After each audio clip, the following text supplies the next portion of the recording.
Bonjour à tous et bienvenue sur Let's Find Out, le podcast qui transmet les expériences de levée de fonds des entrepreneurs de l'écosystème. Je suis Jérémy Navon, le fondateur de Pitch My Startup. Et depuis des années, j'accompagne les entrepreneurs à préparer leur rencontre avec les investisseurs. À chaque épisode, je m'intéresse au parcours d'un entrepreneur et aux grandes étapes de ces différentes levées de fonds.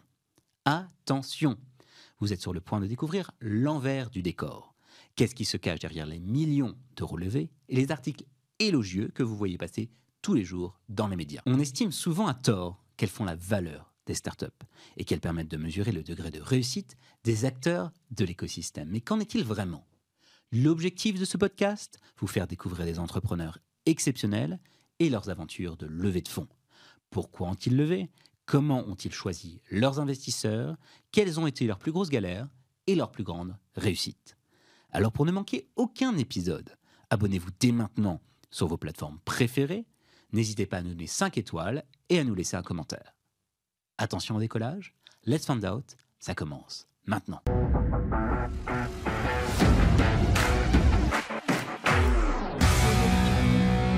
Aujourd'hui, je suis ravi d'accueillir Catherine de Proyard, cofondatrice de Vysia. Salut Catherine.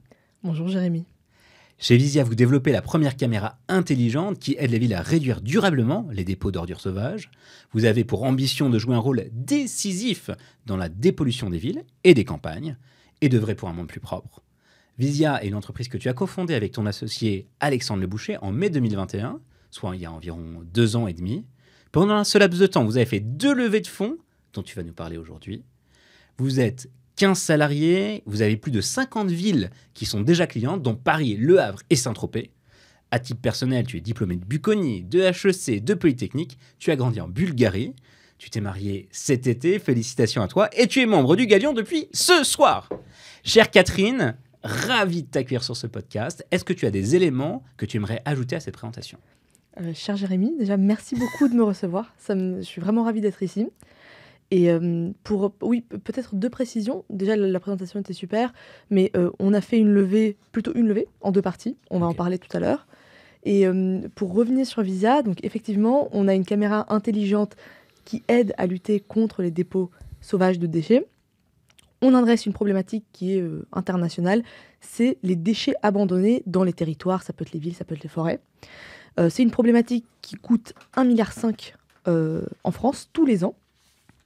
Et le problème, c'est que on a énormément de personnes, professionnelles, parfois des particuliers, qui déposent illégalement leurs déchets dans des zones bien définies. Et pour adresser ce problème, les villes n'ont pas beaucoup de ressources, n'ont pas beaucoup de solutions, voire aucune, parce que déjà, c'est hyper compliqué d'identifier d'où, pourquoi, comment, qui dépose ces objets, et en plus de ça, ensuite, de mettre des procédures dissuasives pour faire face à ce problème.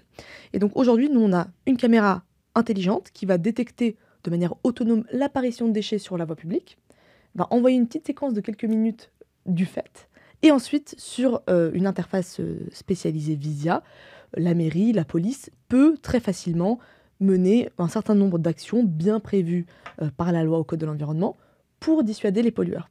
Et grâce à ce gain de temps colossal, grâce à notre solution, ils arrivent à diminuer de 80% les dépôts sauvages de déchets sur des zones bien spécifiques en quelques mois. Ah ouais, réduction de 80%. Ouais. De quel type de déchets on parle ? Alors, je dirais 60% du temps, c'est des déchets de professionnels, donc des déchets de chantier, des déchets de construction, des déchets de commerçants. Souvent parce que la déchetterie est un peu chère, mais en même temps, on n'a pas vraiment le choix. Donc, le traitement des déchets coûte donc, ils préfèrent déposer en fait dans la nature. Et puis, le reste du temps, c'est des particuliers qui sont parfois mal informés, des déchetteries à leur disposition et qui vont déposer des sacs de déchets ménagers, des canapés, des déchets verts. Sur un coin de rue. En gros, les encombrants sur un coin de rue sans prévenir les encombrants, c'est ça ? Exactement, sachant que les encombrants, c'est à Paris et dans quelques villes, il y a ce service qui est proposé, mais beaucoup de villes n'ont pas le service des encombrants et donc, en tant que particulier, il faut se rendre à la déchetterie, qui est gratuite, certes, mais il faut faire un effort pour aller se débarrasser de ces déchets de taille. Donc aujourd'hui, en France, tu nous dis que c'est un problème qui pèse 1 milliard d'euros par an. Oui, 1,5 milliard. Oui. 1,5 milliard. Et donc, comment vous êtes lancé sur ce projet-là avec ton associé ? Ah oui, très très bonne question. Alors, avec Alexandre Le Boucher, on s'est rencontrés à Polytechnique dans Mhm. un master de data science. Donc, on faisait en fait de l'analyse d'images déjà au préalable. Et petit à petit, on a travaillé sur plusieurs missions, dont une de détection de déchets. Et en creusant le marché, en creusant le besoin et en parlant à pas mal de collectivités, on s'est rendu compte qu'il y avait un besoin énorme de détecter les dépôts sauvages de déchets qui n'étaient pas adressés. Et donc, c'est votre projet d'école qui est devenu votre start-up. Exactement, c'est notre projet. Exactement. On est allé très très vite au contact du marché et euh, on a notamment rencontré la ville de Garges-les-Gonesse, de Montélimar, de Donzère. C'est nos 3 premiers clients qui ont montré un intérêt très fort pour la solution. Et donc, on s'est rendu compte que que la solution était hyper utile. Ok. Et donc, pour mener à bien ce projet, vous avez fait des levées de fonds, hein. Vous aviez une technologie à développer, vous aviez Mm. des caméras, j'imagine, à acheter. Mm. Et très rapidement, ou assez rapidement dans l'histoire de Visia, vous avez fait levée de fonds. Alors, c'est quoi la chronologie de ces deux, plutôt, et tu vas nous rentrer dans le détail, de ces levées de fonds que tu as fait et pourquoi est-ce que tu as levé à chaque fois? J'ai commencé à donner des éléments de réponse, mais l'idée, c'est de rentrer beaucoup plus dans le détail de comment ça s'est passé pour vous. Donc, comme tu l'as très bien dit, Visia est né en mai 2021. Et en décembre 2021, on fait notre premier financement en BSA. Les BSA, c'est un dispositif en fait qui permet d'avoir du cash des investisseurs sans réellement lever. Et ces BSA sont réellement convertis en parts d'entreprise au moment de la première levée. Évidemment, tu accèdes à tes BSA à un taux préférentiel. Donc, de décembre 2021 à avant l'été 2022, on a levé ainsi en BSA une somme, je dirais peut-être 500 000 euros, quelque chose comme ça, Ok. qui nous a permis de nous financer pendant la première année, Mhm. de faire le produit. Donc cette caméra intelligente et notamment les algorithmes de computer vision qui demandent une certaine expertise. Donc c'est ce qu'on a fait en 2022.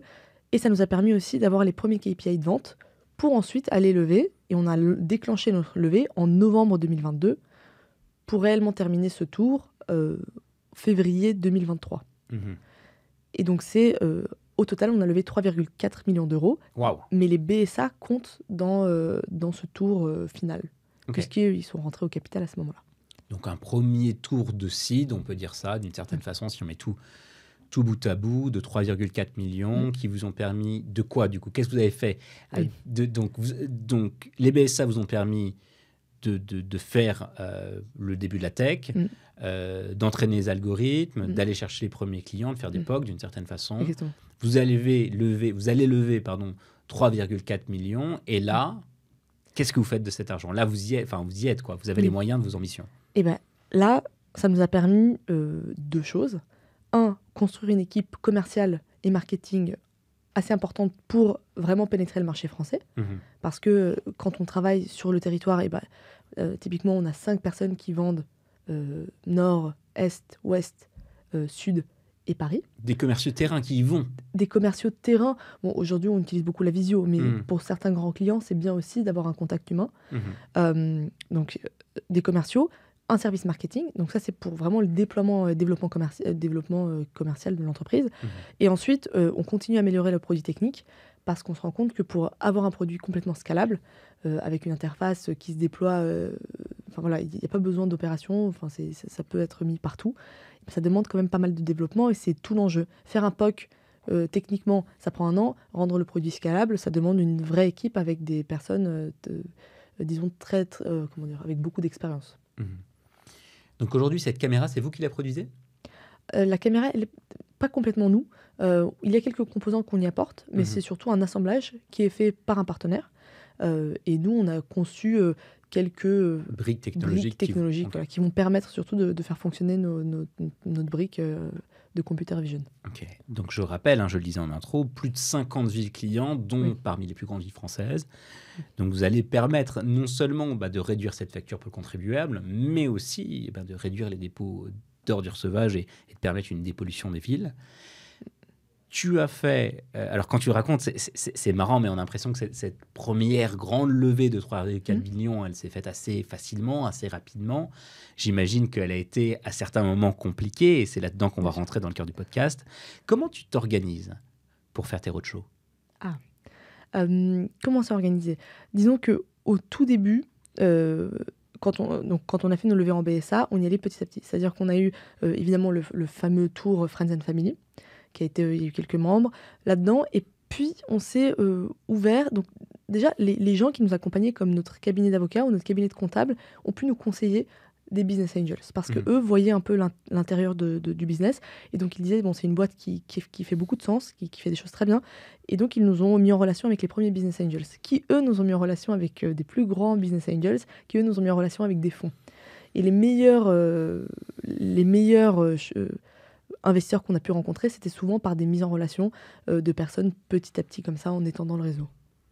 C'est souvent le cas. Alors, ce qui est intéressant dans la démarche que tu décris, c'est que tes propres experts comptables et avocats t'ont mis en relation, et ça, c'est génial. Ça veut dire vous faisiez super confiance, quoi. Et je ne sais pas si c'est souvent le cas, ce serait intéressant à savoir, mais en tout cas, dans votre situation, ça a été le cas.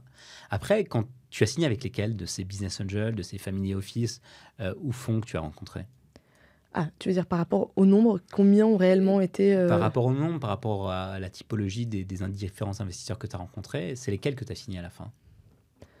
Ah oui, alors déjà, il y a eu, je pense, il y a des matchs naturels, surtout quand on est avec un business angels, il y a comme un feeling naturel qui se fait, où la personne, où en fait il y a une symbiose, et donc on rentre dans le détail du business, et on sent qu'on pourra complètement travailler ensemble comme un cofondateur. Donc ceux-là, c'est allé très très vite. D'autres où très naturellement, où très vite on a senti qu'ils cherchaient autre chose, qu'ils investissaient plutôt dans d'autres types de projets, que on était trop tôt, on n'était pas assez tôt, enfin voilà. Donc ça s'est fait naturellement. Donc d'un point de vue business angels, les choses se font... c'est presque... Voilà, c'est très naturel, je trouve, par rapport au fond.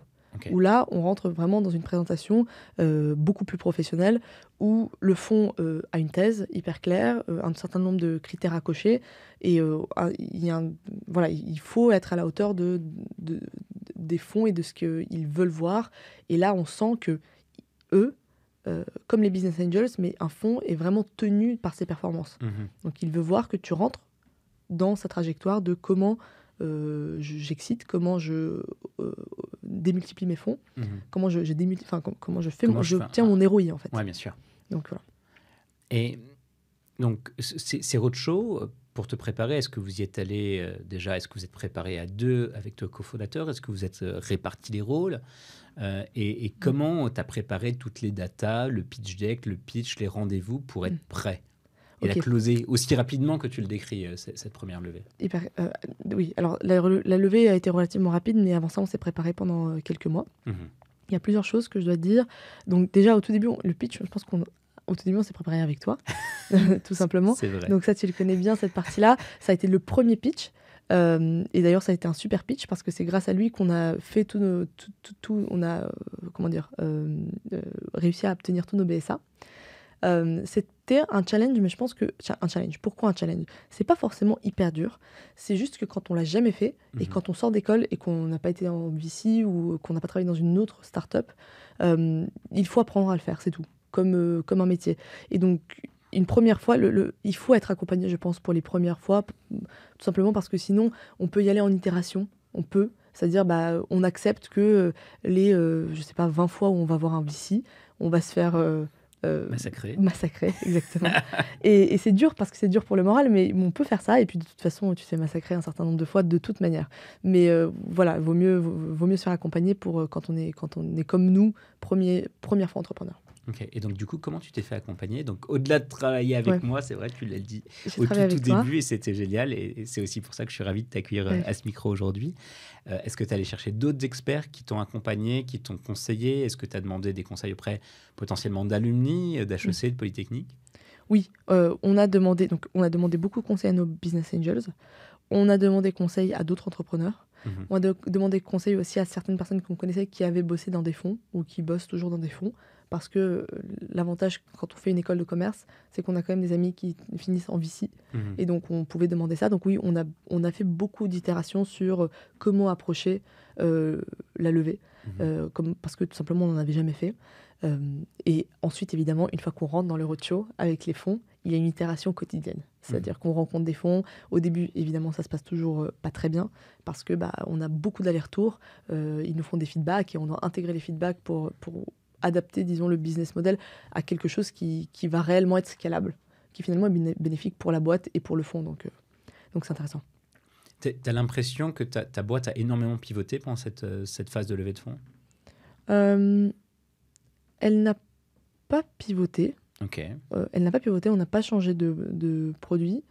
Ce qui était vraiment intéressant, et c'était qu'au bout d'un moment, on a été obligé de se mettre à la place d'un investisseur.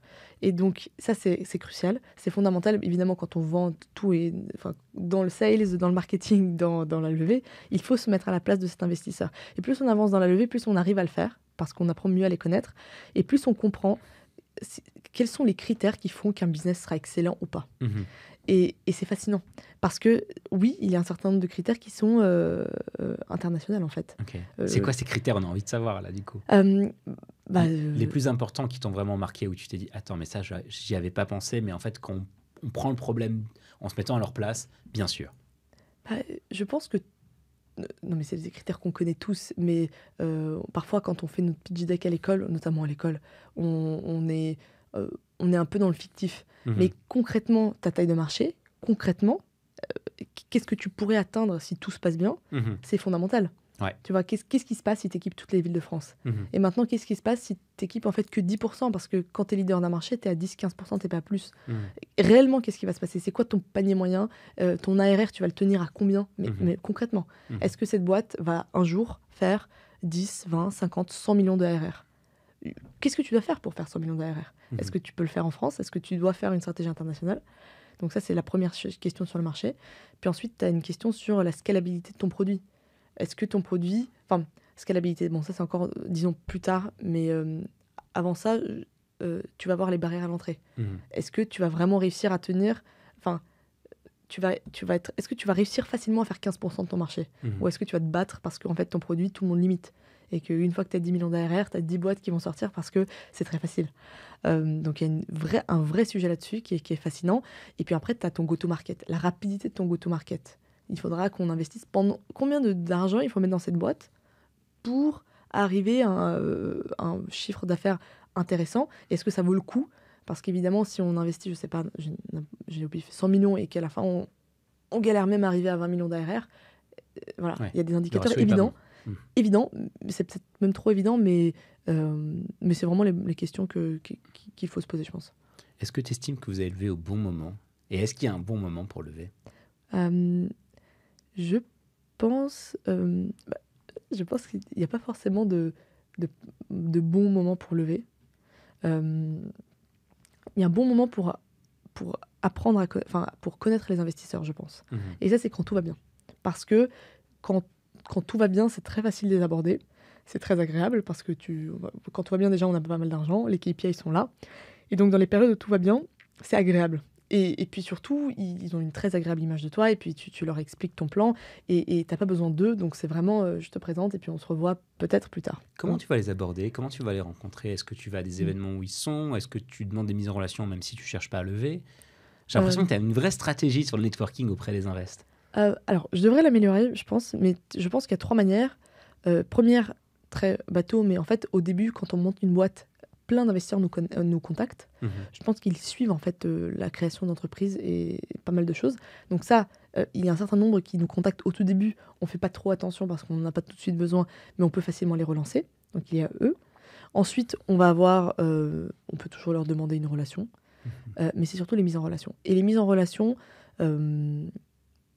comment je faisais les mises en relation par quelques copains qui ont été en VC ou quelques comment on appelle ça, after work. Mhm. Je vais par exemple aux after work de certains fonds très connus, Mhm. et eux, je sais même pas comment j'ai été invitée en fait, mais c'est bizarre, hein, mais ils invitent en fait, au bout d'un moment tu rentres dans les listes de Dans le VC, mailing, ouais. dans les mailings, et tu reçois des informations et tu as accès à ces personnes, mais je pense qu'il faut une mise en relation, ça c'est sûr. C'est mieux. Ouais. C'est mieux. En tout cas, il faut essayer de rentrer dans ces réseaux, aller les rencontrer, qu'ils aient l'habitude de nous voir, qu'on ait l'habitude de les rencontrer, qu'on parle leur langage. C'est Et comme ça, effectivement, quand on a besoin d'eux, c'est beaucoup plus simple. Oui, exactement. Exactement. Il faut rentrer dans leur écosystème avant d'avoir vraiment besoin d'eux. Parce que quand on a besoin d'eux, c'est qu'on n'a plus d'argent. Non, mais c'est vrai. Et Et c'est jamais la partie la plus facile parce que c'est un jeu de chat et souris. Ah bah j'attends que tu n'aies plus de pouvoir de négociation pour... Non mais ça peut être ça. Et donc voilà, c'est... Mais bon, après pour développer une vraie boîte, une belle boîte, si on a vraiment l'ambition d'une grande croissance, il faut des capitaux au début pour investir, quoi. Ça c'est nécessaire, donc c'est... Enfin, voilà. Surtout quand on crée du hardware, Mm. plus un software avec une plateforme comme la vôtre, vous n'avez Oui. pas le choix quand on commence pas sans argent. Bah, surtout le software dans notre cas. Mais le hardware, ça prend un peu de temps, mais surtout le software. Ok. C'est quoi les éléments clés que tu as mis en avant pour les convaincre une fois qu'ils te suivaient, que tu les connaissais et que tu cherchais à lever 3,4 millions? D'ailleurs, est-ce que vous cherchiez à lever 3,4 millions au début? Désolé, j'ai envie de poser cette question-là. Très bonne question. Oui, c'est ce qu'on cherchait. Ok. C'est ce qu'on cherchait. Moi, je pense que chez Vision, on fonctionne très objectif. Mhm, Donc, on a des objectifs, parfois des versions optimistes, pessimistes. mhm. Mais 3 millions, c'était plutôt la bonne version. C'est ce qu'on voulait Ok. à l'origine. Et donc, du coup, qu'est-ce que tu as fait pour les convaincre de mettre cet argent chez toi? Très bonne question. C'est quoi les éléments clés que tu as mis en avant qui ont fait la différence par rapport aux autres offres du marché, hein, les autres startups qui cherchent à lever et qui potentiellement n'ont pas levé l'argent que tu cherches chez toi? J'imagine déjà les 3 indicateurs dont je parlais. Mhm. Donc, taille de marché, go-to-market, techno. Mhm. Donc ça, c'est les 3 choses, je pense, qu'il fallait vraiment bien travailler, bien présenter et avoir une vraie vision là-dessus. Il faut une vision aussi. Ça c'est très, très porteur quand on lève. Je trouve qu'en seed, c'est parfois pas évident de l'avoir tout de suite, une vision sur 10-15 ans, mais c'est vraiment essentiel à un moment de développer cette vision de où est-ce Voilà que où je on me veut vois aller. dans 10-15 ans. Mhm. Long terme, même un petit peu moins, un peu une mid-term de comment je deviens leader de mon marché réellement. Donc cette vision-là, elle est importante et puis elle porte les équipes aussi. Mais c'est pas évident quand on est en site vraiment, parce qu'on peut changer tout le temps, tout peut pivoter. Et puis je pense qu'il y a un sujet sur les 2 cofondateurs. Mhm. Et ça, c'est à la fois, comment dire, un sujet sur les 2 cofondateurs, la qualité de leur profil, la qualité de leurs ambitions, à quel point en fait on les sent on les sent dans le projet. Et voilà. Et donc, et ça pour nous, ça a été un grand avantage parce qu'avec Alexandre, on est très complémentaires et on est très à fond. Mhm. Mais aussi un petit désavantage parce qu'on est première fois entrepreneur, on sort d'école, donc on n'a pas l'expérience de d'autres. Et donc je pense que ça peut aussi... C'est cette première grande levée de fonds en BSA Oui. et puis après auprès donc c'est quoi, c'est des business angels en BSA puis family office et fonds, c'est ça, hein? C'est ça. On a 2 fonds au capital qui ont vraiment porté la levée. C'est le Sista Fund Ok. au tout début avec Tatiana Jamin, Mhm. qui est notre partenaire, et le fonds Made for All, Ok. le fonds de Thierry Petit. Ok. Donc ça, c'est les gens qui ont investi dès le début. C'est les gens qui ont investi dès le début. Ok. Qui ont investi, qui ont porté le seed après les BSA. Ah oui, d'accord, c'est ça, qui ont Oui. porté le seed après les BSA. Pour faire cette levée, est-ce que vous êtes allé à 2 avec Alexandre sur tous les rendez-vous? Est-ce que vous êtes répartis les rendez-vous? Est-ce que vous avez travaillé ensemble les périodes de préparation avec, en tant que sparring partner? Ça a été quoi votre stratégie? Ok, très bonne question. Alors, cette partie-là, je pense que c'était la partie la plus difficile. Pourquoi? Parce que au début, c'est moi qui y suis allée en tant que CEO, assez naturellement. Sauf qu'à cette époque-là, on n'avait pas d'équipe commerciale ni de marketing. Donc, les ventes dépendaient de moi. Et les KPI impactaient la levée. C'est-à-dire la qualité de ton chiffre d'affaires impactait la levée. Et donc, moi, il fallait que je sois à la fois levée, à la fois sales. Et donc, au début, j'y suis allée moi. Puis, on s'est rendu compte que donc, les KPIs étaient un peu moins bons parce que je faisais plus assez de ventes. Et donc, Alexandre est monté sur le dossier. On y allait à 2. Donc là, on essayait d'y aller à 2. Donc lui, il pouvait prendre la relève pour que moi, je puisse continuer à faire de la vente, sachant que lui avait déjà quelques personnes dans son équipe parce que évidemment, il fallait construire le produit tech d'abord avant de le vendre. Donc l'équipe tech était un petit peu plus fournie que un l'équipe petit peu sales, plus quoi, fournie qui que était l'équipe toi. sales. Oui, il y avait justement, exactement. Et donc lui, il pouvait un petit peu lâcher et c'était plus facile pour lui à ce moment-là. Et donc vers la fin, ça a été beaucoup lui en fait. Ah ouais, finalement, ouais. c'est lui qui allait. On y allait toujours les 2, mais il a fait vraiment le travail de fond à certains rendez-vous, de préparer les rendez-vous, etc., pour les grands BP et des choses comme ça, pour que je puisse vendre à côté. Ok, c'est vachement intéressant. Donc, Ouais. c'était toi le CEO, c'est toi qui allais à l'origine, et puis en fait, on vous êtes rendu compte que si vous faisiez ça jusqu'au bout, vous alliez mourir, quoi. Enfin, pas mourir, mais en tout cas que ça allait être très, très compliqué. On nous demandait tellement souvent c'est quoi vos preuves marché qu'on disait bon, il faut absolument closer quelques comptes pour aller mieux encore dans la levée et c'était que moi qui pouvais le faire. Ok, c'est marrant. Mm. Donc, les métriques principaux qu'on vous a demandé, c'est ça, les clients que vous signez. Oui, un peu de traction de marché. Parce que notre produit est assez original. C'est comme tu dis, c'est pas un SaaS B2B classique. Et donc, il fallait un peu... Les gens sont pas experts du marché des villes et des collectivités territoriales. Non. C'est souvent un marché qui fait peur, honnêtement, parce que c'est long, ça peut être long. Et donc, le seul moyen de contourner ça, c'était de montrer des preuves de traction. Ouais, qu'ils étaient capables d'acheter une solution comme la vôtre à une équipe comme une start-up comme la vôtre. Exactement, et un certain panier moyen. Ok. C'est quoi, donc, alors, j'ai envie de te dire, quels sont les principaux défis que vous avez rencontrés, mais je trouve que celui que tu viens de citer est quand même assez fou. C'est génial que vous avez cette flexibilité en fait, de vous passer la main pendant cette première levée. Est-ce qu'il y a d'autres défis importants que vous avez rencontrés, auxquels vous ne vous attendiez pas, et que vous avez su relever lors de cette levée de fonds? Non, je pense que celui-là, c'était le plus important. Ouais, ça paraît pas mal. Hein. Oui. Décrit tel que tu l'as fait, on se dit que c'était déjà un sacré défi. Oui, c'est important.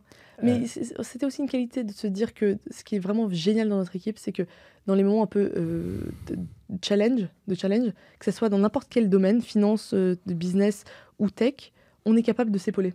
Donc, si moi je sais que par exemple, Alex va avoir au tout début, quand il avait des sujets techniques, certes, je n'étais pas l'acteur principal, mais je pouvais rentrer dedans et essayer de le soulager un maximum en faisant des choses. Parce que j'ai quand même un diplôme de data science, même si... Voilà.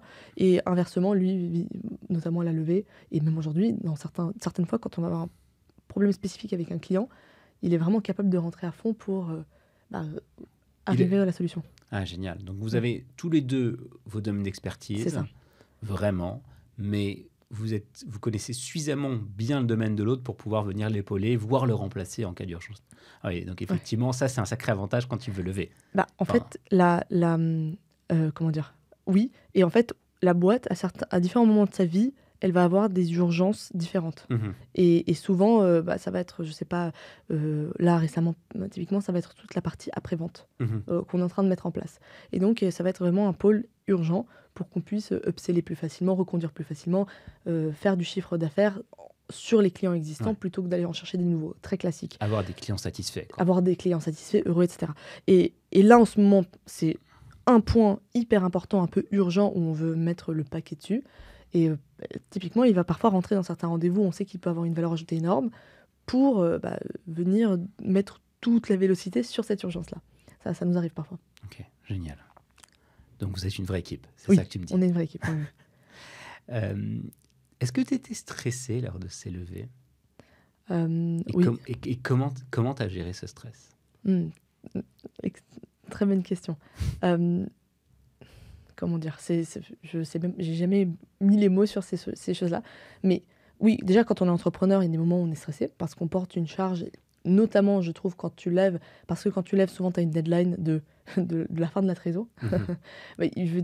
On n'était pas très critique. Hein. On n'a pas attendu, comme certaines boîtes le font, le dernier moment pour lever.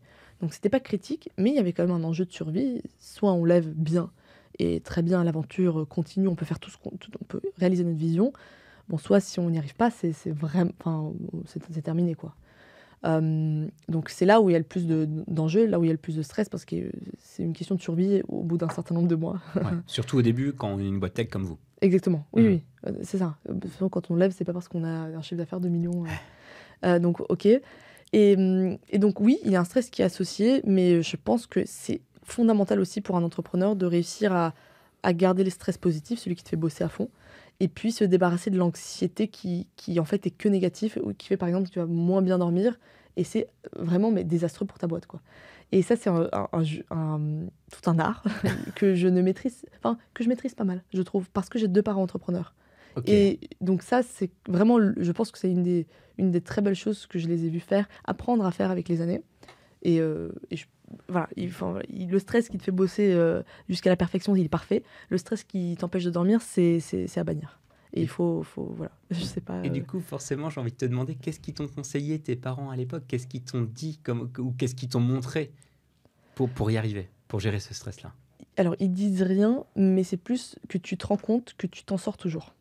Ok. Tu t'en sors toujours. En fait, il y a personne qui est mort parce que, enfin, tu vois, d'une entreprise. Bon, Mhm. peut-être certains, mais dans mon cas, j'en avais 2 avec des situations très difficiles parfois. Et tu t'en sors toujours. Et donc, et parfois même, donc il faut apprendre à se vider la tête pendant quelques heures, pendant une soirée. Enfin, et parfois même cette espèce de phase où tu te vides l'esprit, ça te permet de mieux retrouver une solution le lendemain. Ok. Donc, pas avoir de peur panique Non. sur ta propre survie dans cette situation Non. difficile. Oui. Se dire, Oui. ça va passer et je vais passer le cap. Oui.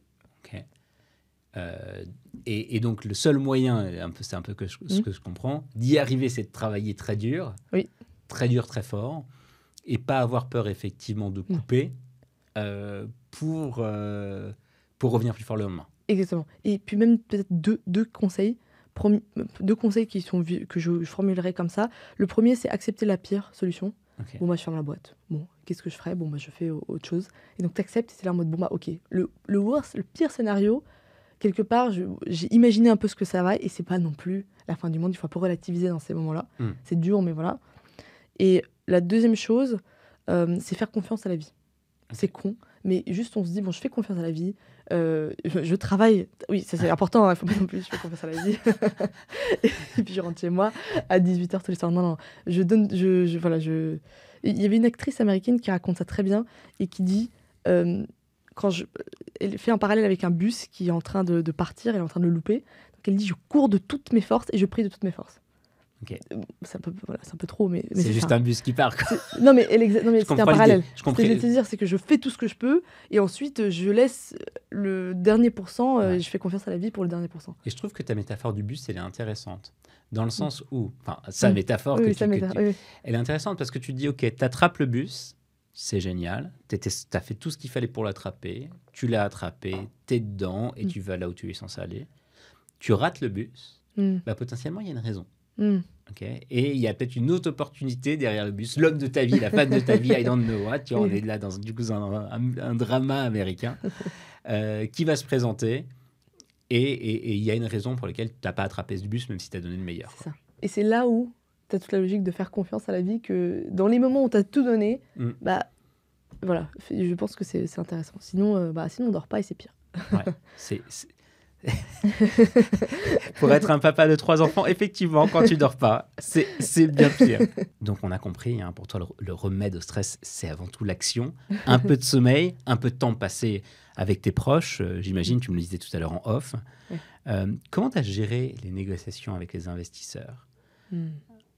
Est-ce que ça a été difficile? Est-ce que tu t'attendais à toutes les questions? Est-ce que tu as été surpris par certaines clauses des term sheets? Est-ce que tu as des clauses indécentes? Comment tu as géré ces négociations? Ok, donc là, on parle clairement des négociations du contrat, des term sheets et du contrat. Pas seulement du négociation. Alors là, pour le coup, c'est intéressant. Oui, on peut parler de ça et c'est intéressant d'en parler.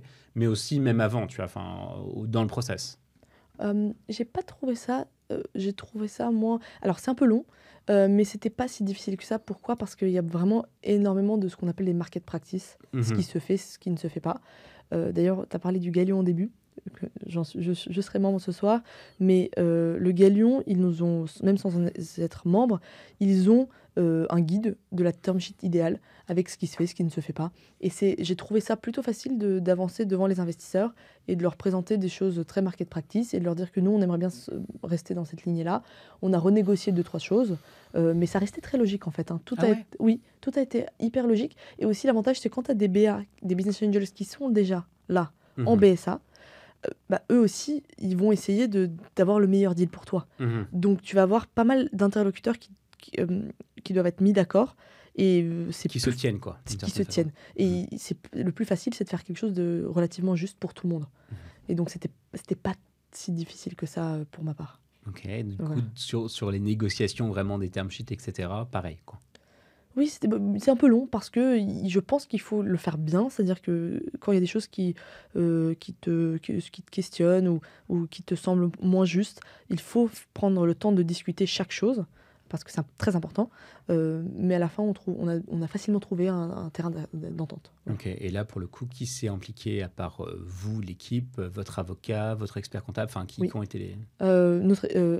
Alexandre et moi, donc les deux Ouais. associés, les anciens porteurs de BSA, qui quand même voulaient savoir ce qui se passe, notre avocat, cabinet d'avocats de notre côté, et puis ensuite les fonds, voilà, et leurs avocats, eux. Ok. Est-ce que tu as eu un pire rendez-vous investisseur, un rendez-vous investisseur où tu t'es dit, mais c'est pas possible, quoi. Alors, oui, bien Ou sûr. plusieurs. Bien sûr, non mais bien sûr. Alors, c'est ce qu'on se disait tout à l'heure en off. Mais on a eu des rendez-vous pires, mais maintenant que j'y pense, maintenant que j'ai assez de recul pour comprendre comment fonctionne un VC. Puis d'ailleurs, mon frère bosse dans un VC. Ok. Donc, depuis peu. Donc maintenant, je commence à voir un VC ou un investisseur, je comprends complètement toutes les réactions, notamment le truc qui est le plus connu, et je pense que les VC, les investisseurs vont l'accepter pour certains, pour eux-mêmes, c'est que parfois, quand on parle notamment d'intelligence artificielle, de blockchain, on saute de projet tech à projet tech. Ils n'ont pas forcément toujours l'expertise parfaite pour comprendre le détail du projet. Et ça, c'est quelque chose qui revient souvent. Quand on fait des projets de computer vision, d'intelligence artificielle, il y a tout un art de rendre la chose compréhensible à des gens qui sont moins techniques. Et en même temps, compréhensible, mais en même temps, leur expliquer que c'est unique, que c'est difficilement imitable. C'est très, très compliqué quand on n'est pas expert du domaine de comprendre pourquoi le voisin ne peut pas le faire ou aurait du mal à le faire, ou de mesurer la barrière à l'entrée.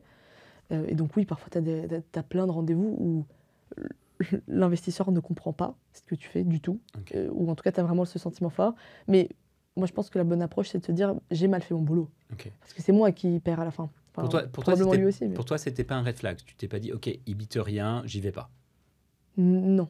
Ok. Pas ça. Non. Bah, non, mais évidemment, tu veux quelqu'un t'as envie d'être accompagné par des gens smart, mais il bite rien à la tech.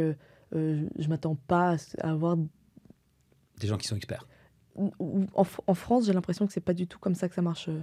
Je sais pas si les gens disent que parfois dans d'autres pays c'est un peu différent, mais oui, en France, c'est plutôt des généralistes, donc je m'attends pas qu'ils comprennent parfaitement la complexité de faire un algorithme de computer vision. Parfois, hein, sachant qu'ils ont plein de choses dans leur portefeuille. Ok. Et du coup, est-ce qu'il y a, donc, au-delà de ces rendez-vous, effectivement, t'estimais que toi, t'avais pas forcément très bien fait ton travail parce que ils n'avaient pas très bien compris ce que tu faisais, t'avais pas suffisamment vulgarisé. Mais c'est comme le client. Pour moi, c'était comme les clients. Non, mais c'est comme les clients. C'est-à-dire que si le client n'a pas compris que tu étais unique sur le marché ou que ton produit va lui changer la vie, bah, c'est à toi de te remettre en question. Tu vois, tu vas pas dire au client, il est trop... Enfin, je sais pas. Mais j'adore. Non, mais attends, c'est intéressant. Comme ça, tu vois. J'adore le fait que tu t'es retourné un peu la question et que tu te dis, ok, le pire rendez-vous investisseur, c'est celui où moi, j'étais pas bon. Mais toujours. Faut toujours voir la chose comme ça. Sinon, on travaille... En tout cas, nous, on l'a toujours vu comme ça. Mais si on doit pointer du doigt les invests et dire bah, il n'a pas été assez... Mais oui, bien sûr. Mais il y a plein de clients, ils arrivent, ça se trouve, ils sont en gueule de bois. Non, mais tu vois, c'est à toi de faire ta magie pour qu'ils achètent ton produit, quoi. Ok. Comment tu as géré les relations avec ton équipe, tes amis, ta famille pendant cette période de levée de fonds? Ton équipe, en tout cas ton cofondateur, on a vu que vous étiez une team à toute épreuve. Ouais. Le reste des membres de l'équipe, ta famille, tes amis, comment tu as géré cette période-là? Alors, ma famille, mes amis... mes amis, moi, je les ai personnellement un peu moins vus. Normal. Mais ça, c'est quand on monte une boîte, je pense qu'il faut...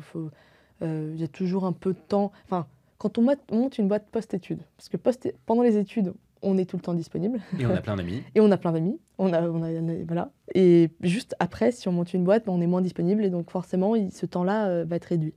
Donc ça, c'est sûr que c'était ça. Et ma famille, c'était facile, parce que c'est des entrepreneurs. Ok, donc pour moi, c'était facile. Et ils savaient très bien. Moi, ça, c'est le grand avantage de ma famille, c'est que moi, mes parents, ils peuvent m'appeler, ou même mon frère, et puis je peux faire mon pitch avec eux, en fait. Ça peut être un temps famille pitch, ou un temps famille... Non, mais vraiment, ça peut être des sparring partners. Ah, mais complètement. Oui, après, bon, voilà. Oui, si, je fais ça assez souvent. Quand je suis un peu stressée du boulot, je travaille avec eux, ça marche très bien. Ah, j'adore. J'espère que mes enfants diront ça d'ici quelques années. Enfin, quelques quinzaines d'années. selon... J'adore. J'ai envie de rester sur cette idée-là, mais on va quand même continuer. Selon quels critères tu as choisi, in fine, les investisseurs que vous avez onboardés, que vous avez fait monter à bord? Ok, pourquoi Sista? Pourquoi Thierry Petit? Pourquoi les BA que vous avez choisis? Ok. Alors, pour les BA, super facile, ils avaient tous une valeur ajoutée assez évidente. De quelle nature, au-delà de l'argent qu'ils apportaient? Différentes natures. Donc, on va avoir certains avec une expertise juridique. On a plusieurs expertises du marché avec pas mal de relations. On a eu quelques-uns qui avaient la volonté de développer l'activité dans leur pays. Et donc, notamment, une personne qui s'appelle Pierre Farin et qui est un investisseur à l'origine suisse et qui est en train de développer la distribution de Visia en Suisse. Ah, génial! Donc, voilà, il voulait tellement s'impliquer que c'était une évidence. Voilà, une évidence. La même chose avec quelqu'un à La Réunion et des entrepreneurs très successful qui sont dans des domaines très différents, comme les cofondateurs de ABTC, Alix de Sagazan et Rémi Aubert. Donc eux aussi, voilà, domaines très différents, mais d'une aide très précieuse. Eux, ils ont été là dès le début. Ils ont été là, ils sont rentrés à la levée, en parallèle des fonds. Ok, et tu les as rencontrés comment, du coup? Alors, histoire très amusante, mais notre cabinet d'avocats les avait accompagnés lors de la création de leur boîte il y a 15 ans. Ah ouais. Donc, c'est pour ça que je te disais qu'on a quand même eu beaucoup de mise en relation. Mais quand on bosse beaucoup et on cherche à s'entourer de quelques personnes, les rencontres se font, je trouve. Mais je sais pas, ou peut-être qu'on est juste qu'on aime bien ça, juste nous, mais je pense que non, souvent, franchement, les entrepreneurs auxquels je parle, quand on bosse beaucoup, on fait plein de choses et qu'on s'entoure bien avec, on sort un peu de notre bureau, notre trou, de temps en temps, on finit par rencontrer du monde qui peut toujours mettre en relation, etc. Tu as beaucoup parlé de ton cabinet d'avocat depuis tout à l'heure. C'est qui, qu'on puisse leur faire un petit shout-out quand même? C'est notre avocat, c'est Nicolas Julien, le cabinet Julien Gelin. Et qui est super pour accompagner les startups. Donc sur quels critères? Donc, des entrepreneurs qui ont pu apporter du réseau, qui vont développer la boîte, qui ont pu apporter leur expertise. Et pour ce qui est des fonds, qu'est-ce qui a fait que tu as choisi ces deux-là? Alors, Sista, c'est le fonds lead. C'était très naturel. C'était un des... On les a rencontrés très vite, mis en relation par un autre BA, d'accord, qui nous a présenté à Sista. Et le fit a été parfait, quoi. Le fit a été très très bon. On n'a jamais, ils nous ont soutenus pendant toute la levée, même si par exemple il y avait un ou deux fonds qui ne voulaient pas investir chez nous, qui nous avaient été mis en relation par Sista. Eux, ils croyaient au projet. Ils ne se sont pas démontés, ils ont été à vos côtés sur tout le process. C'est ça, et c'est exactement ce qu'on cherche dans un fonds finalement, quand on est en seed. Donc Sista, c'était évident. Et puis Made for All, parce que c'est un fonds à impact, monté par un entrepreneur extraordinaire et qui collait très bien à nos valeurs. Tous ces gens-là, c'est quoi le meilleur conseil qui t'est donné? Ou d'autres entrepreneurs que tu as rencontrés, c'est quoi le meilleur conseil qu'on t'ait donné pendant cette période? Tu t'es dit, ah ouais, ça, key learning, super conseil, je le garde avec moi. Pour vous, chers auditeurs, je n'ai pas posé toutes les questions en amont à Catherine parce que c'est important de garder ce temps-là. Et là, elle est en train de réfléchir. Elle s'est dit, attends, le meilleur conseil, mais il y en a plein. Est-ce qu'il y en a un? Je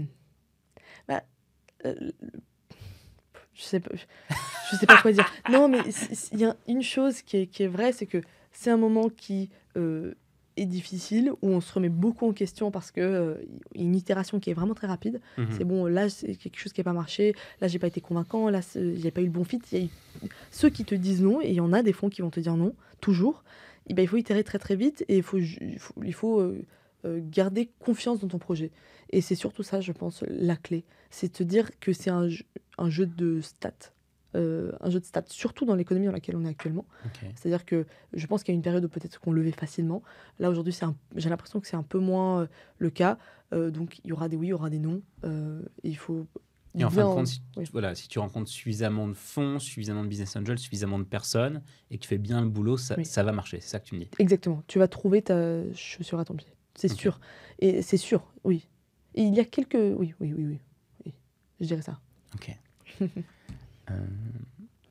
Qu'est-ce que tu t'es dit au moment où tu as signé cette levée d'air? C'est quoi la date? Est-ce que tu te rappelles la date exacte où tu as signé, tu as fini toute la paperasse, tu as eu l'argent sur ton compte?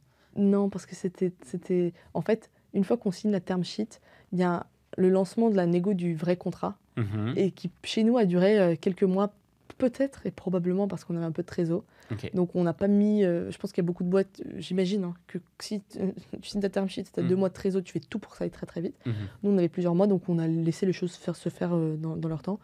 Et donc c'était un peu, voilà, il y a eu 3 mois de aller-retour sur le contrat, donc j'ai pas une date précise. Ok. Mais ce qui est certain, c'est que le jour où on a signé la term sheet, évidemment, on était super contents. On était très contents de revenir sur le core business, Mhm. parce qu'il y a quand même un vrai défocus avec la levée, c'est bien connu. Et après, c'est un soulagement, enfin, c'est un soulagement immense, parce que surtout pour moi qui faisais la partie business, vente, marketing, Mhm. et tout dépendait que de moi. C'est-à-dire que les clients, tous les jours, si je signais, je signais, et si je signais pas, ben, ouais, c'est vraiment le solo entrepreneur au début. Et avec la levée, on a pu embaucher des personnes, on a pu faire une équipe. T'es moins dépendant enfin, moi, je me rappelle de jours où je me disais, ah, je sens que je suis un peu malade. Bah, malade ou pas malade, on s'en fout, parce que il faut de toute façon closer ce compte, quoi. Mhm. Et là, c'est pas le cas. Une fois que tu embauches 2-3 personnes, euh, Tu peux être malade. non, mais tu peux malade. Et puis, il y a des vendredis où moi, je me dis, ah mince, je crois que je suis en train de. Je vais pas réussir à closer cette ville dont j'étais sûre que je vais la closer. Mais tu as 3 autres personnes de ton équipe qui, elles, ont réussi de closer. Et donc, tu vas, enfin, t'avances vraiment. Mhm. T'avances vraiment. Ouais. T'investis, quoi. C'est normal, c'est très logique ce que je dis. Mais la vélocité est très différente. Ok. Et donc, du coup, quand vous avez signé, est-ce que vous avez fait la fête? Est-ce que vous êtes allé dormir? Est-ce que vous en avez parlé à tout le monde autour de vous? Est-ce que vous l'avez pas gardé pour vous? Qu'est-ce qui s'est passé à ce moment-là? Est-ce qu'il s'est passé un truc ou même pas? Ou juste, bam, hop, on a signé, on retourne au business, c'est parti. Tape Alors, dans le dos on a presque et puis... signé, on retourne au business. Le grand défaut de mon cofondateur et moi, je pense, de Alexandre et moi, c'est qu'on est très exigeants. Et donc, on oublie les victoires, et c'est vraiment une erreur, aussi vite qu'elles sont arrivées. C'est-à-dire qu'au moment où on a signé, on était là en mode de toute façon, là, il faut faire tel chiffre d'affaires pour cette année. Donc en fait, l'objectif, il shift. Au moment où tu arrives à ton premier objectif, on est déjà au 3e qu'on est en train de faire là. Donc ça shift tout le temps. Et il y a plusieurs fois, on s'est dit, écoute, là, il faut faire une soirée, réellement. Mhm. Euh, parce qu'il faut fêter ça au moins pour les autres, quoi. Parce que toi, moi, là, c'est bon, on est parti sur l'autre truc, mais Donc, vous aviez à peine terminé de lever, vous Mm. étiez déjà dans le dur du business, Mm. sans faire la fête, juste avec potentiellement une grosse tape dans le dos, on y va. Est-ce que vous avez du coup envie d'y retourner? Si oui, quand? Pourquoi faire? Enfin, c'est quoi Visia demain? excellente question. Prochainement, non, parce que la dernière levée était assez récente, mais on va probablement, on va relever à un certain moment, dans 1 an et demi, quelque chose comme ça. Pourquoi? Parce que on aime aller vite, on aime cette vélocité, et on a des objectifs qui vont demander un réinvestissement à un certain moment. Notamment, le prochain objectif, c'est rendre le produit plus scalable et étendre euh, Visia dans plus de pays. Et qui dit rendre le produit plus scalable, ça veut dire agrandir un petit peu nos capacités techniques, l'équipe technique, et expansion internationale, notamment je pense à des marchés comme les États-Unis. Ça demande aussi un peu plus d'équipe commerciale, équipe de vente pour travailler ces marchés. Oui, ça demande Donc, beaucoup d'investissement pour ça- aller aux oui, US. oui, hein. voilà, Clairement, pour aller aux US, typiquement, ça demande en beaucoup général, d'investissement. c'est une série A ou une série B. hein. Exactement, exactement. Et donc l'idée, on veut clairement aller dans ce sens-là. Mais pour l'instant, on travaille nos marchés de proximité et ça se passe très très bien aussi. Donc, Dont la Suisse, hein, dont tu parlais. Oui. Vous êtes déjà présent en Suisse? oui, on est déjà présent en Suisse depuis, je dirais, septembre, donc 1 ou 2 mois, avec un premier contrat qui va signer très prochainement. Yes. On suivra ça avec attention. On arrive sur les dernières questions. Une des dernières questions que je vais te poser sur cette partie levée de fonds, et puis après, comme tu le sais, il y a une petite partie pour terminer en guise de conclusion sur toi. Quel est le conseil que tu donnerais à un jeune entrepreneur qui souhaite lever des fonds pour la première fois, en pré-seed ou en seed? Les conseils que tu aurais aimé qu'on te donne. Jeune entrepreneur en pré-seed, donc première fois entrepreneur, jeune comme moi, vraiment, il faut se mettre à la place des fonds, comprendre ce qu'ils veulent, comprendre ce qu'ils cherchent, comprendre leur liste de critères, comprendre plein de choses, hein. C'est-à-dire comprendre que si un fonds a pour ambition de faire un retour sur investissement d'une certaine taille, ça veut dire qu'il faut un business qui explose. Un business qui explose, il n'y en a pas des milliers. On ne peut pas exploser avec un cabinet de conseil. On ne peut pas faire le scaling. Il y a des types de business qui ne rentrent pas dedans. Et donc, il faut comprendre ça très, très bien. Et quand on est entrepreneur pour la première fois, je dirais même, si vous pouvez faire votre idée sur les critères VC, ça serait plus facile. Parce que, première fois entrepreneur, convaincre un VC sur une idée un peu farfelue, c'est pas évident. Il faut toujours des fonds. Souvent, il faut des fonds pour aller vite si on veut vraiment aller sur ce modèle de vitesse. Donc, la première boîte, si elle est un peu plus dans les critères des VC et qu'on y a pensé avant, c'est plus facile. Et une fois qu'on a un entrepreneur à succès, il n'y en a pas beaucoup, mais quand on les regarde, on convainc très vite. On a fait un premier bel exit, on a fait une première belle boîte, etc. Après, ça roule tout seul. Donc, les idées extravagantes, si on veut être vraiment pragmatique, c'est peut-être la deuxième boîte. J'adore. Mais bon, après, voilà, si on a vraiment un pif de malade, peut-être que bien sûr. Faut pas non plus. Et dans ce cadre-là, il y a un épisode du podcast que je conseille, qui est l'épisode avec Dorian Chavarella. Dorian, il a monté sa boîte aux sorties de l'ESCP, et lui, effectivement, il a fait un copycat d'une boîte américaine qui avait déjà levé, donc elle cochait déjà des cases. Ça, c'est parfait, ça. Ça marche très bien. Quand on est jeune, c'est idéal. Mais voilà, on ne peut pas non plus toujours choisir sa bonne idée. Ok. Alors, tu nous as parlé beaucoup des investisseurs qui sont les tiens. Est-ce que tu as d'autres personnes que tu aurais oubliées, à qui tu aimerais faire un shout-out, un remerciement en cette fin de podcast? Tu as cité beaucoup de gens. Ça se trouve, tout le monde a été cité. Non, mais il y a toujours des personnes qu'on peut remercier. Hein. Enfin, toujours. C'est infini. Hein, sur le chemin d'une entreprise, on rencontre tellement de personnes, que ce soit des investisseurs, des clients. Nos premiers clients, ils ont été extraordinaires avec nous. Ses parents, des cofondateurs. Mon cofondateur. Non, mais vraiment, qui me supporte tous les jours, bien sûr. Donc voilà, c'est très bien. Quel entrepreneur de ton réseau ou que tu admires, tu aimerais entendre au micro de ce podcast? J'ai rencontré plusieurs entrepreneurs géniaux à un dîner. Le thème du dîner, c'était toutes les entreprises qui ont vu le jour grâce à la loi AGEC, anti-gaspillage, pour une économie circulaire, dont la mienne fait partie. Et je vais les citer tous parce qu'ils étaient très intéressants. Tous? Peut-être pas tous. Je vais en citer 2, d'accord? Ceux qui ont levé le plus, parce qu'il faut... Pour ton podcast, c'est un des critères. C'est un critère. Donc, il y en a 2 qui avaient levé. Un qui... Attendez, je retrouve. Donc, Guillaume Dubois, cofondateur de Happyvore. C'est la deuxième fois, cher Guillaume, que tu es cité dans ce... en fin de podcast. Et je pense que tu es venir. Tu n'as pas le choix. Alors, je ne le connais pas très bien, mais j'étais ravie de découvrir ce qu'il faisait. Et puis, voilà, donc, Guillaume Dubois, qui a levé plusieurs fois. Donc, ça peut être vraiment passionnant. N'est-ce pas, Guillaume? Et Nicolas Cruau, qui a fait une boîte qui s'appelle Néolith. Ok. Et qui... je n'ai pas présenté les 2 boîtes, mais Néolith transforme les déchets en pierres constructibles. Donc, vraiment, toutes les 2 boîtes ont un impact extraordinaire. Et lui aussi a eu un parcours de financement de sa boîte assez intéressant. Donc, c'est plus... Bon, voilà, je t'en dis pas plus. Donc, Nicolas Cruau, c'est ça? Cruau. Donc, Nicolas, tu es également, bien sûr, invité dans le podcast très rapidement.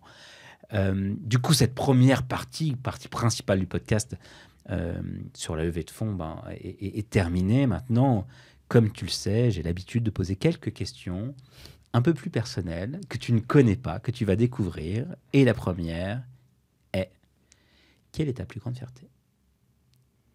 Difficile question. Ta plus grande fierté ever. Ça peut être quelque chose qui s'est passé il y a 15 ans. C'est pas forcément dans ta vie entrepreneuriale. Est-ce qu'il faut demander à tes parents pour savoir ça?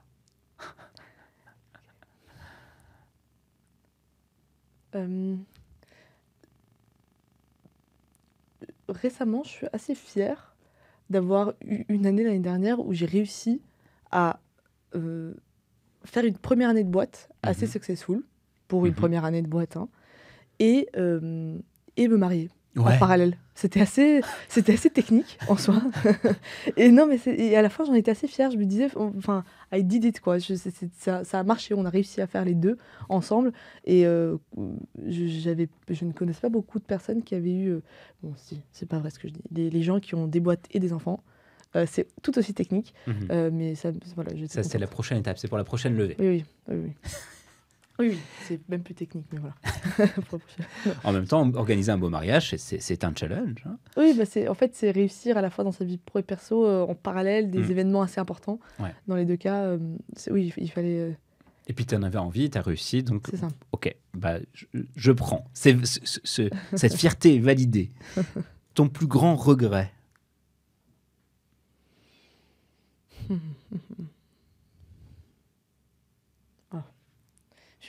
Tellement optimiste, je suis pas du tout du style à regretter des choses.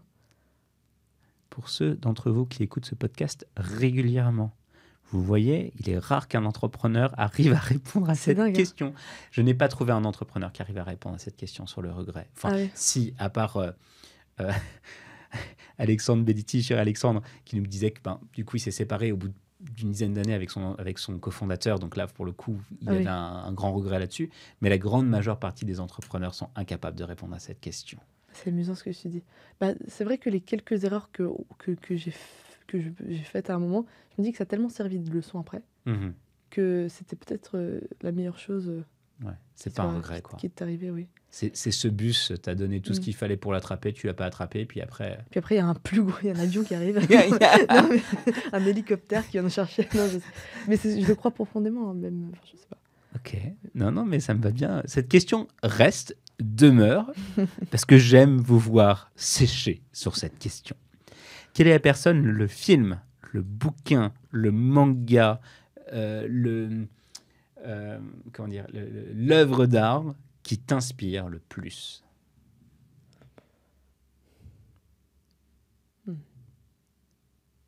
Je termine pas avec les questions les plus simples. Oui. Non, mais j'ai 1000 réponses pour chaque. On en prend une ou deux, hein. Ok. Je peux répondre en 3 parties. Ouais. Première partie, le roman qui m'a le plus marqué, c'est un roman qui s'appelle, pendant que je cherchais un peu mon chemin, pendant mes études, c'est un roman qui s'appelle La source vive de Ayn Rand. Ok. Et je ne sais pas quoi dire dessus, c'est juste un roman qui est un peu absurde, qui a été écrit par une Américaine qui est très libérale, et l'héros principal se cherche et se construit un peu en opposition de ce qui est attendu par la société. Donc c'est assez intéressant de le lire quand on essaie de voir... Je l'ai lu avant de monter mon entreprise. Soi-même ce qu'on va devenir. C'est ça, c'était super marquant. En termes de livres, en général, je lis surtout des livres, soit des biographies d'entrepreneurs, soit des self-help books pour améliorer des skills, des skills de l'entreprise. Bon, là, par exemple, je suis en train de lire un livre sur le customer success qui m'aide énormément puisque on est en train de mettre en place, comme je disais tout à l'heure, des services après-vente, mais je lis ça tout le temps. Mais c'est vrai, hein, je l'ai vu sortir. On a déjeuné ensemble juste avant. Tu as sorti ce livre énorme sur le Customer Success. Donc... qui est super. Je n'ai pas le nom en tête, mais je peux te le donner. Je ne sais pas si tu fais. On le rajoutera dans la bio. Ah oui, mais ça, j'en ai plein. Okay. Des biographies qui m'inspirent. J'avais lu très tôt la biographie de Mark Zuckerberg, la biographie de plein de personnes historiques. J'en ai tellement. Là, comme ça, je ne sais même plus par où commencer. N'hésitez pas. On rajoutera tout. Tu nous feras une liste. Je peux faire une liste, j'en ai tellement. Et on le rajoutera tout dans la bio, comme ça, au moins. Ok, avec un lien Notion, on fera ça super bien. Ok, génial, donc tous ces livres-là. Oui. Et troisième chose, l'œuvre d'art qui m'a le plus marqué dans ma vie, là c'est un peu technique, mais je ne sais pas pourquoi d'ailleurs, mais c'est la Pietà de Michel-Ange, que j'ai vue à Florence, à une exposition où en fait il en a fait 3 dans sa vie, ou peut-être plus, mais à ce moment-là il y avait 3 Pietà, c'est un moment biblique, qui étaient exposés, et c'était 3 Pietà faits à 10 ou 20 ans d'écart. Donc on voyait l'évolution du style et la perfection dans ce qu'il avait fait tout au long de sa vie. Et la dernière, c'était une de ses dernières œuvres.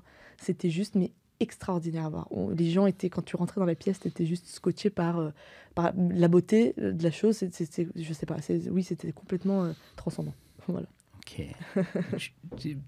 Magnifique réponse à cette question. Est-ce que tu as une journée type?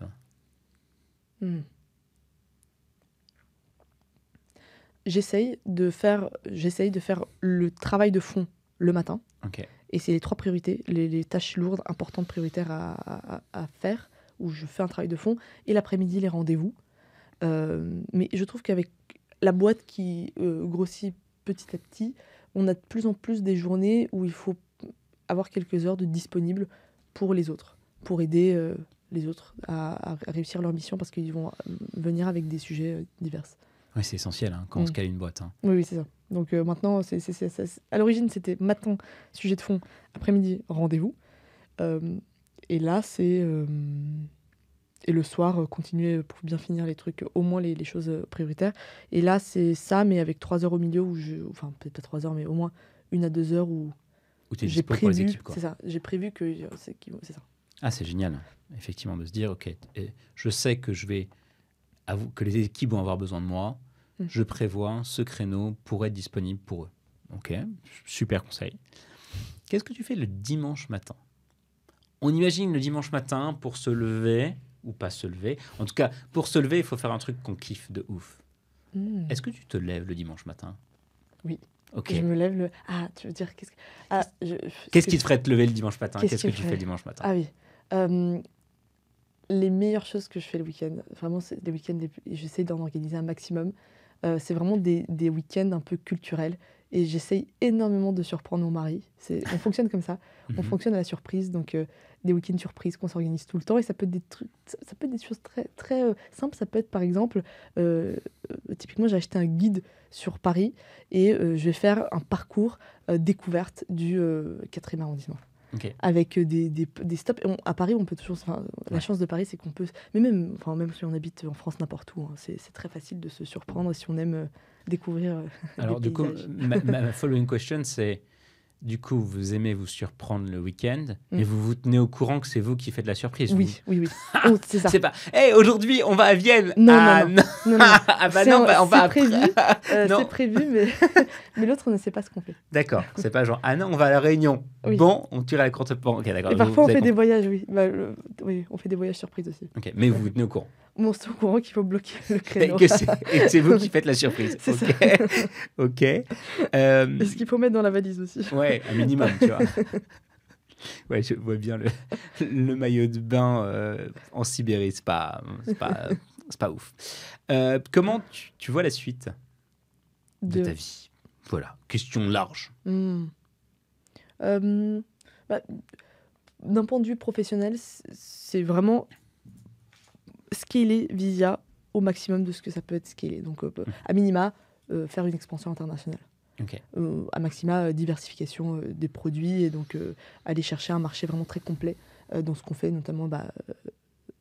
dépasser le dépôt d'ordures, c'est ça ou... Dépasser le dépôt d'ordures, okay. Exactement. Ou servir le client, le même client avec d'autres produits. Ça, on a plein d'idées, mais je ne vais pas rentrer là-dedans maintenant. Donc ça, c'est certainement ça. Et puis, si finalement, on arrive à juste développer ce produit-là, éventuellement un exit pour développer une autre boîte. Mais j'aimerais beaucoup être un serial entrepreneur si cette boîte-là ne me dure pas toute la vie. Mais voilà, c'est rare. Du coup, tu me fais la transition sur la question d'après. C'est quoi, du coup, ta prochaine boîte après Visia ? Imaginons, ok, tu la scales au max, tu la revends parce qu'en fait, c'est la meilleure chose à faire à ce moment-là. C'est quoi la boîte d'après ? On arrive sur les dernières questions. Je te cuisine jusqu'au bout. Excellente question. Donc aujourd'hui, non mais en fait c'est naturel, je n'ai aucune idée. J'en ai aucune idée parce que je n'ai pas du tout pensé à ça encore. J'ai pas eu besoin de penser à ça. Ce qui est certain, c'est que j'adore le quotidien entrepreneur. C'est pour ça que naturellement, je me dis si cette boîte-là ne me tient pas une vie, j'en ferai une autre. Following question, vas-y, je te relance. Si tu veux changer le monde, tu ferais quoi ? Non, alors là, le mec, on arrive en fin d'entretien, tu vois, ça fait 1 heure, un peu plus d'1 heure qu'on se parle, et je suis en train de te poser des questions super dures. C'est pas juste, c'est pas normal. Faudrait les poser au début. C'est génial. En fait, c'est génial. Je suis presque flattée d'avoir... Si je devais changer le monde, qu'est-ce que je ferais ? Il y a tellement de choses que tu pourrais faire pour changer le monde. Première chose, bam, on n'a pas le choix, c'est maintenant. Ah. Mais c'est impossible comme question. Si je devais changer le monde, si je devais faire un petit truc pour changer le monde, un petit truc aujourd'hui, je pense que ça serait être plus optimiste sur les choses, parce que je trouve que notre génération à nous, notre époque à nous, contrairement aux années 2000, on projette un futur beaucoup noir. Parce que c'est ce qui va nous arriver, hein, c'est normal. Mais c'est dommage. Donc ça, je pense qu'il faut que ça change. Il faut qu'on en arrive à avoir le beau dans l'existence et pas tout le temps être dans le tragique de l'écologie, etc. Donc ça, c'est juste pour la conscience. Mais ça n'agit pas réellement. Si on veut faire une action concrète, je suis tiraillée entre des actions pour l'impact écologique, donc retarder la crise écologique qu'on est en train d'amorcer, enfin on avance bien dedans, et l'impact, soulager les personnes les moins démunies, tu vois, les enfants vraiment qui ont rien. C'est vraiment les deux causes qui me tiendraient à cœur. Okay. Mais comment tu changes ça, c'est bien une question qu'on se pose depuis toujours. Ah oui, c'est sûr. Après, déjà, sur la crise écologique, vous jouez aussi votre part. Oui, on fait une petite pierre, on la met. C'est sûr que ça contribue beaucoup à se lever le matin, disons, d'avoir aussi un impact autre qu'économique. Est-ce que tu as un coup de gueule à passer? Tu en as déjà passé. En fait, on peut imaginer que tu l'as déjà passé ton coup de gueule. Est-ce qu'il est encore plus grand que ça? Sur ce que j'ai dit. Là, tout de suite. Sur le pessimisme, un peu. Ouais, potentiellement. Oui, non, mais je gueulerai pas plus que ça, pas besoin. Non, je pense que... Pas besoin, justement. Ok, et du coup, on va finir sur une question super optimiste. Oui. Et je trouve que c'est bien, ça te correspond bien. Est-ce que tu as une bucket list? Et si oui, il y a quoi dedans? C'est quoi les trucs folles, les choses folles que tu veux faire dans ta vie, là, dans les prochaines années, avec ton mari, potentiellement, les prochaines surprises de ouf? J'ai pas de bucket list, donc des choses folles que je veux faire, mais j'ai plutôt des goals de vie que j'aimerais accomplir, plus ce que je te disais, hein, construire une entreprise vraiment s'ancrer dans la durée, et de la même manière, je pense construire une famille, enfin construire des choses, ça j'ai une vision claire, et des choses folles, c'est plus au feeling. Le dimanche matin, quand ça... Exactement, j'ai pas de... C'était donc ma dernière question. Merci beaucoup Catherine pour ce temps passé ensemble, pour tous les conseils que tu nous as donnés, l'expérience que tu as partagée à ce micro. On souhaite bien sûr une très longue vie à Visia. On vous souhaite beaucoup de réussite dans la mission incroyable qui est la vôtre. Merci beaucoup. Merci. Merci Jérémy. Chers auditeurs, merci de nous avoir écoutés. J'espère que vous avez passé un bon moment en notre compagnie et que vous avez appris plein de choses sur la levée de fonds. Si ce podcast vous a plu, abonnez-vous dès maintenant sur vos plateformes préférées. Pour ne manquer aucun des prochains épisodes, parlez-en autour de vous, donnez-nous 5 étoiles et mettez-nous un super commentaire, ça fait toujours plaisir. Vous pouvez aussi nous suivre sur Instagram pour découvrir les coulisses du podcast et échanger avec nous. Il me reste à vous dire à très bientôt sur Let's Find Out.